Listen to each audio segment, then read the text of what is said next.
लोकसभा चुनाव में वोटों की बरामदगी का ये मुद्दा, जिस तरह के नोट पाए गए हैं, नोटों की बरामदगी का ये मुद्दा बहुत बड़ा होने वाला है, जिसको लेकर भारतीय जनता पार्टी काफी ज्यादा आक्रामक हो रही है। लेकिन इन सब के बीच लेकर चलते हैं आपको अमेठी। आपको बताते चले कि अमेठी में 20 मई को होना है मतदान, लेकिन उसके ठीक पहले वहां का सियासी तापमान धधक रहा है। प्रियंका गांधी वाड्रा वहां पर जा चुकी हैं और अब जब तक वोट नहीं हो जाता तब तक वो अमेठी में ही बनी रहेंगी। लेकिन इन सब के बीच वहां की सियासत अब और ज्यादा गर्मा गई जब रविवार की रात कांग्रेस पार्टी के दफ्तर पर हमला किया गया। कांग्रेस ने सीधा आरोप लगाया कि बीजेपी के कार्यकर्ता इसके लिए जिम्मेदार हैं।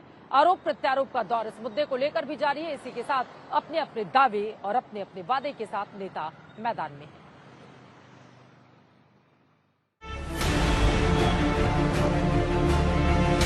पुलिस प्रशासन के मौजूदगी में तोड़ा गया है। गाड़ियों के टूटे हुए शीशे, मौके पर मची अफरा तफरी, कार्यकर्ताओं का हंगामा।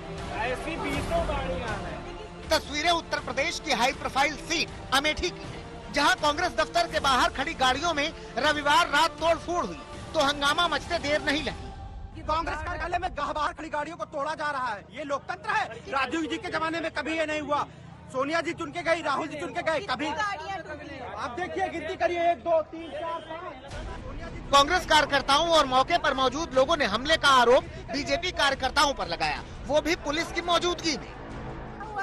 4 आदमी थे, बीजेपी वाले थे, बाकायदे गेरुआ रंग का अंगूठा रख के आगे पुलिस की गाड़ी आई है। हम लोगों को गाली दिया, बोलता है कि आचार संहिता लगा है, तुम लोगों को मालूम नहीं है। और पीछे से बीजेपी वाले आए, गाड़ी के शीशे तोड़ने लगे। वो तो कहा हम लोग भागे नहीं, मार देते वो लोग हमको। अमेठी सीट को लेकर पहले ही सियासी लड़ाई छिड़ी हुई है और इस हमले के बाद जुबानी जंग और बढ़ गई है। इससे हम डरने उड़ने वाले तो नहीं है, ठीक है। बहुत से पर असम में भी मैं रहा हूँ तो वहाँ तो और भी खतरनाक स्थितियाँ थी। लेकिन ये नुकसान मेरा ये है कि उन्हीं का होने वाला है। कांग्रेस प्रत्याशी केएल शर्मा पूरे घटनाक्रम पर सवाल उठा रहे हैं और ऐसी हरकतों को अमेठी की संस्कृति के खिलाफ बता रहे हैं। हमारी अमेठी की संस्कृति कभी नहीं रही। यहाँ लोकतंत्र के बहुत से इलेक्शन हुए, ये हम पहली बार ये देख रहे हैं। ये कौन लोग आगे चुनाव लड़ने जो इस तरह की संस्कृति पैदा कर रहे हैं। अमेठी सीट की चुनावी लड़ाई बड़ी है। यहाँ जंग सिर्फ जीत हार की नहीं बल्कि साख और नाक की भी लड़ाई है। कांग्रेस इस बार अमेठी और रायबरेली सीट पर जीत के लिए पूरा जोर लगा रही है। इसी कड़ी में पार्टी ने दोनों सीटों पर पर्यवेक्षकों के नाम का ऐलान कर दिया है। छत्तीसगढ़ के पूर्व सीएम भूपेश बघेल को रायबरेली की जिम्मेदारी दी गई है। अमेठी का जिम्मा राजस्थान के पूर्व सीएम अशोक गहलोत को मिला है। 40 सालों से उन्होंने यहाँ काम किया है। बहुत असभ्य बात है और अमेठी की जनता सभ्य है। एक सभ्यता है यहाँ, एक परंपरा है यहाँ। खुद प्रियंका गांधी अमेठी में प्रचार की कमान संभालेंगी और इसका पूरा खाका भी तैयार कर लिया गया है। जानकारी के मुताबिक 12 दिन प्रियंका अमेठी में प्रचार करेंगी। 400 से 500 गांवों से सीधे संपर्क की योजना है। हर दिन 20 गांवों में प्रचार का प्लान तैयार किया गया है। इसके साथ प्रियंका की कोर टीम भी चुनाव तक अमेठी में डटी रहेगी। इस दौरान सोशल मीडिया प्रचार पर भी पैनी नजर रखी जाएगी। प्रियंका गांधी के सामने चुनौतियां कई हैं।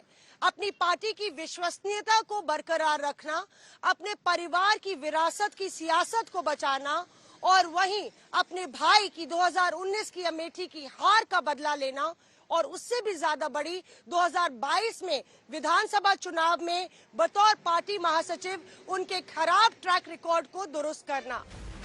पिछले चुनाव में मिली हार से सबक लेते हुए कांग्रेस अमेठी में इस बार कोई कसर नहीं छोड़ना चाहती।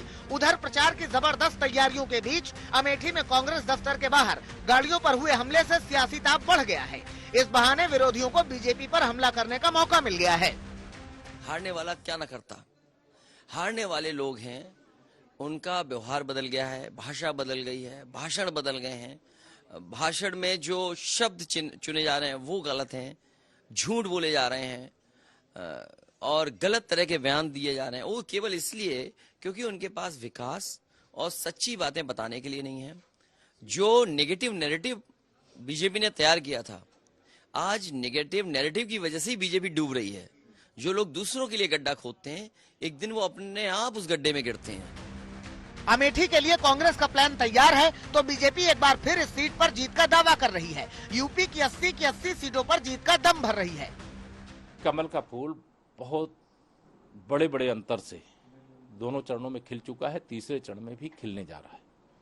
यूपी की जनता ने, देश की जनता ने मन बना लिया है तीसरी बार मोदी सरकार।